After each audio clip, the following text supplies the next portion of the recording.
بسم اللہ الرحمن الرحیم۔ اپنا اسلامک اسٹوڈیو میں خوش آمدید ناظرین۔ حضرت ابن عباس بیان فرماتے ہیں کہ شام میں ایک یہودی رہتا تھا، وہ ہفتہ کے دن تورات کی تلاوت کیا کرتا۔ ایک دفعہ تورات کھولی تو اس نے 4 مقامات پر حضور صلی اللہ علیہ وسلم کی تعریف و توصیف دیکھی تو یہودی نے وہ جگہ کاٹ کر جلا دی۔ ناظرین، اگلے ہفتے پھر تورات کھولی تو 8 جگہوں پر حضور صلی اللہ علیہ وسلم کی نعت اور وصف کا ذکر پایا تو اس نے یہاں سے بھی کاٹ کر جلا دیا۔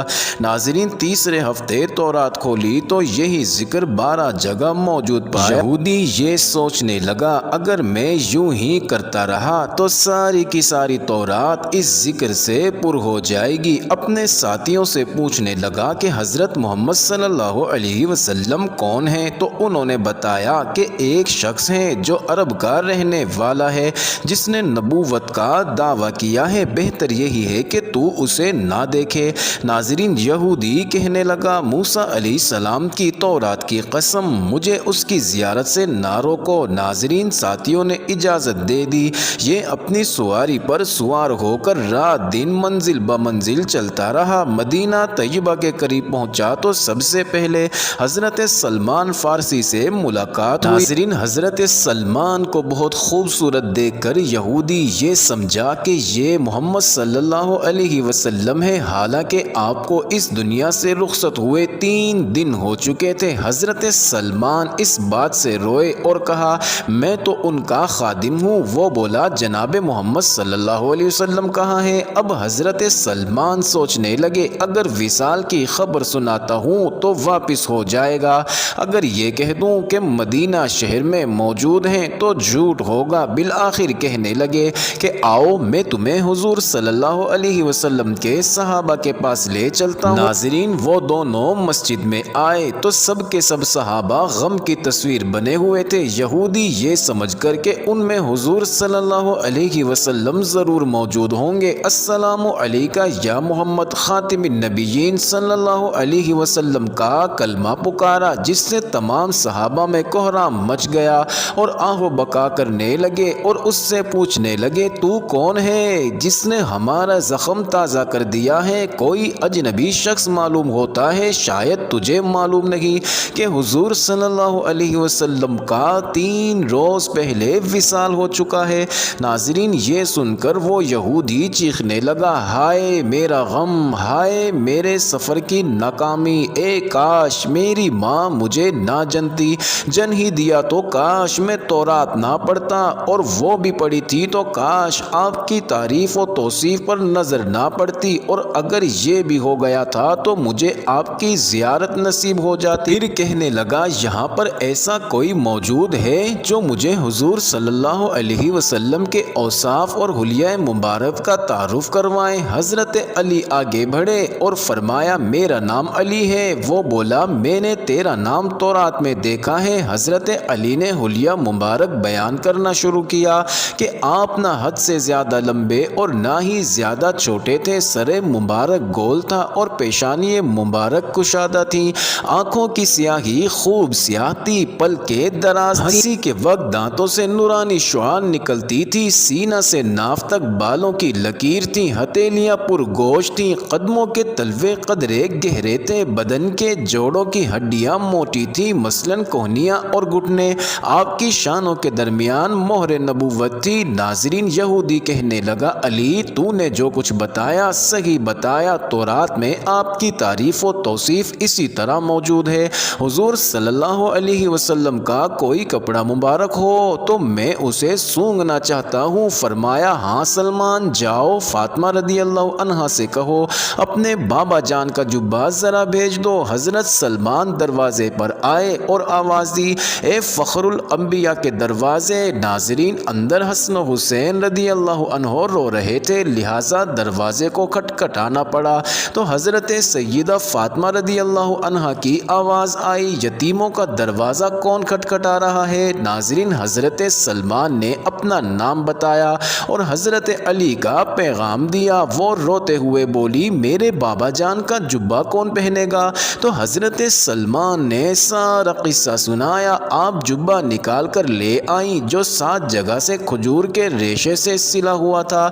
ناظرین، حضرت علی نے اسے پکڑ کر سونگا، پھر دوسرے صحابہ کرام نے، پھر یہودی پکڑ کر سونگنے لگا اور کہتا تھا واہ ایسی عمدہ خوشبو ہے۔ پھر تربت شریف پر حاضر ہوا، آسمان کی طرف سر اٹھا کر کہنے لگا اے اللہ، میں گواہی دیتا ہوں تو واحد و یکتا و یگانہ ہے، کائنات تیری نیاز مند اور تو بے نیاز ہے، اور میں یہ بھی گواہی دیتا ہوں اس قبر شریف والا تیرا حبیب ہے، جو کچھ اس نے فرمایا میں اس کی تصدیق کرتا ہوں اور اس پر ایمان لاتا ہوں۔ اے اللہ، اگر میرا اسلام تیری بارگاہ میں قبول ہے تو میری روح کو ابھی قبض کر لے۔ یہ کہہ کر وہیں گر کر جان دے دی۔ ناظرین، حضرت علی نے اسے غسل دیا اور جنت البقیع میں دفن کروایا۔ اپنا اسلامک اسٹوڈیو کے معزز ناظرین، آپ کو یہ واقعہ ضرور پسند آیا ہوگا، تو آئیے آج ہم آپ کو ایک اور ایمان افروز واقعہ سناتے ہیں، لیکن مکمل ویڈیو دیکھنے سے پہلے آپ سے درخواست ہے کہ ہمارے چینل کو سبسکرائب کر کے ویڈیو کے آخر میں کمنٹس اور لائک ضرور کرتے جائیں۔ ناظرین، ایک صحابیہ رضی اللہ عنہا کا عجیب واقعہ لکھا ہے کہ ان کی شادی ہوئی، اللہ تعالیٰ نے ان کو حسن و جمال بھی دیا تھا، اور شادی بھی ایک بڑے امیر کبیر شخص سے ہوئی کہ جن کے پاس رزق کی فراخی تھی، ہر طرح کے عیش و آرام کے سامان تھے، میاں بیوی میں خوب محبت تھی اور اچھا وقت گزر رہا تھا، حتیٰ کہ بیوی اپنے خاوند کی خدمت بھی کرتی اور انہیں خوش بھی رکھتی۔ دونوں میاں بیوی خوشی خوشی زندگی گزار رہے تھے۔ ایک رات اس صحابیہ کے خاوند نے اس سے پانی مانگا۔ جب وہ پانی کا پیالہ لے کر آئی تو خاوند سو چکا تھا، وہ پانی کا پیالہ لے کر کھڑی رہی، حتیٰ کہ جب ان کی دوبارہ آنکھ کھلی تو دیکھا کہ بیوی پانی لے کر کھڑی ہے۔ وہ بڑے خوش ہوئے، انہوں نے اٹھ کر پانی پیا اور بیوی سے کہا میں اتنا خوش ہوں کہ تم اتنی دیر پانی کا پیالہ لے کر میرے انتظار میں کھڑی رہی، آج تم جو کہو گی میں تمہاری فرمائش پوری کروں گا۔ ناظرین، جب خاوند نے یہ کہا تو بیوی کہنے لگی کیا آپ اپنی بات میں پکے ہیں کہ جو کہوں گی آپ پورا کریں گے؟ کہنے لگے ہاں، اپنی بات پوری کر کے دکھاؤں گا۔ کہنے لگی کہ اچھا، پھر آپ مجھے طلاق دے کر فارغ کر دیجئے۔ اب جب طلاق کی بات ہوئی تو وہ صحابی بہت پریشان ہوئے کہ اتنی خوبصورت اور خوبصیرت، اتنی وفادار اور خدمت گزار بیوی کہہ رہی ہے کہ آپ مجھے طلاق دے دیجئے۔ پوچھنے لگے بی بی کیا تجھے مجھ سے کوئی تکلیف پہنچی ہے؟ کہنے لگی بالکل نہیں، کیا میں نے آپ کی بے قدری کی ہے؟ وہ کہنے لگی ہرگز نہیں۔ وہ صحابی کہنے لگے کیا کبھی آپ کی امیدوں کو توڑا ہے؟ کیا کبھی کوئی آپ کی بات پوری نہیں کی؟ وہ فرما بردار بیوی کہنے لگی نہیں، ایسی بھی کوئی بات نہیں۔ وہ صحابی پھر سے کہنے لگے کیا آپ مجھ سے خفا ہیں؟ بیوی کہنے لگی ہرگز نہیں۔ تو پھر مجھ سے طلاق کیوں چاہتی ہو؟ کیا آپ مجھے پسند نہیں کرتی؟ کہنے لگی یہ بات بھی نہیں، پسند بھی بہت کرتی ہوں، محبت بھی کرتی ہوں، اسی لیے خدمت کرتی ہوں۔ آپ نے کہا تھا کہ میں آپ کی بات کو پورا کروں گا، لہٰذا آپ مجھے طلاق دے کر فارغ کر دیں۔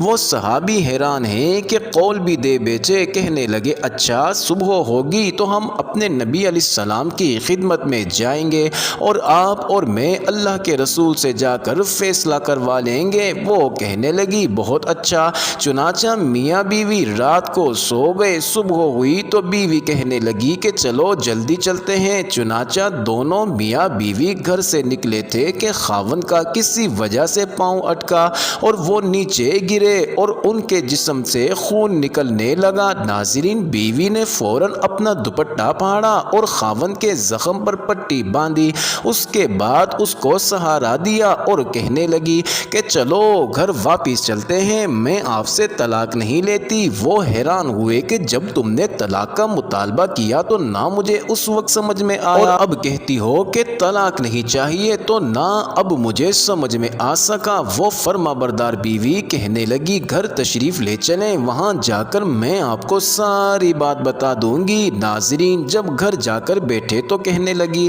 کہ مجھے بتاؤ تو صحیح کیا بات ہے؟ کہنے لگی آپ نے چند دن پہلے نبی علیہ السلام کی حدیث سنائی تھی کہ جس بندے سے اللہ رب العزت محبت کرتا ہے اس بندے کے اوپر اس طرح پریشانیاں آتی ہیں جس طرح پانی اونچائی سے ڈھلوان کی طرف جایا کرتا ہے۔